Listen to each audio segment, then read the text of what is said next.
City update ન્યૂઝમાં આપનું સ્વાગત છે। સુરતથી મોટી ખબર સામે આવી છે।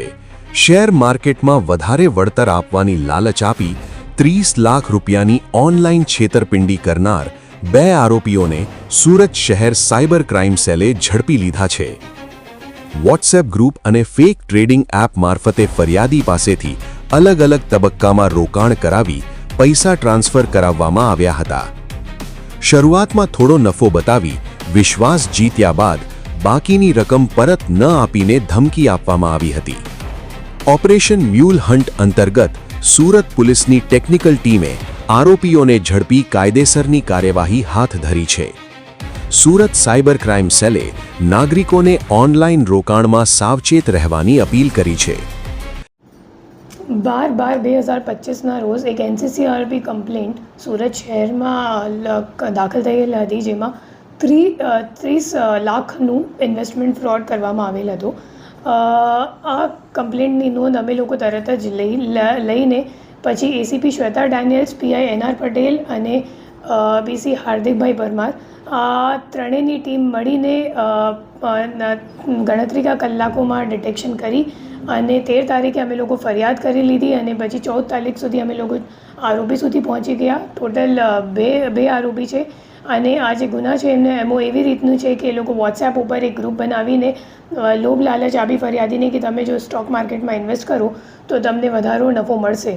તો આ મુજબ લોભ લાલચ જ્યારે આપી તો ફરિયાદીએ અગાઉ થોડુંક ઇન્વેસ્ટમેન્ટ કરી પછી એમને જ્યારે વિડ્રોવલ માટે પૂછ્યું તો 3 લાખ સુધીનું વિડ્રોવલ સામેવાળાએ કરી દીધું। તો એમને વિશ્વાસ થઈ ગયો કે ખરેખર સાચી હશે અને પછી આગળ એમને ઇન્વેસ્ટમેન્ટ કરવા ના દીધી અને એને વધુ ઇન્વેસ્ટમેન્ટ પણ કરી નાખી અને વિડ્રોવલ નહીં થતી તો એમને ખબર પડી કે મારી સાથે ખરેખર છેતરપિંડી થઈ ચૂકી છે।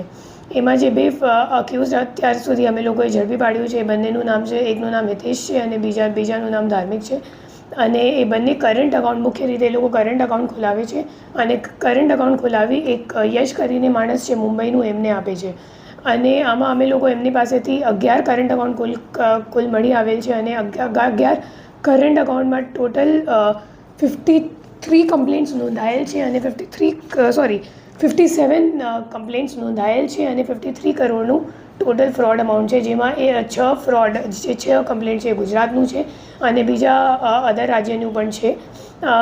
એમાં મુખ્ય રીતે અમે લોકોને જોવા મળ્યું કે જે આરોપીઓ છે એમના ફોન ઉપર એક ચાઇનીઝ એપ પણ છે।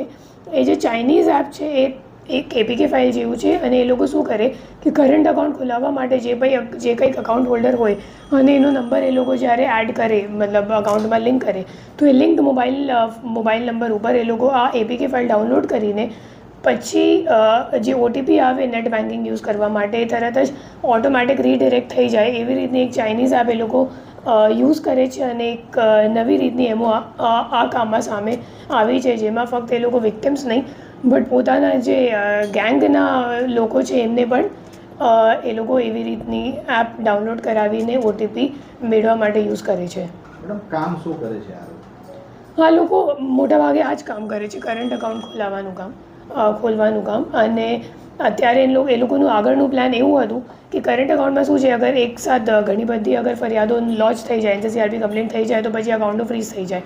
તો આગળનું એમનું પ્લાન હતું કે હવે અમે લોકો એક શું કહેવાય ફિઝિકલી એક સાડીનું શોરૂમ અહીંયા સુરતમાં ખોલાવી લઈએ અને પછી બેંકવાળા વિઝિટ કરશે તો મોટી ટ્રાન્ઝેક્શન લિમિટ આપશે કરંટ અકાઉન્ટમાં અને પછી 50 થી 100 કરોડ જેટલી ટ્રાન્ઝેક્શન લિમિટ થઈ જશે તો કદાચ અઠવાડિયા 15 દિવસમાં અગર જો અકાઉન્ટ ફ્રીઝ પણ થઈ જાય તો એમનું મોટું કામ થઈ જશે વધારે અગર ટ્રાન્ઝેક્શન લિમિટ મળશે તો।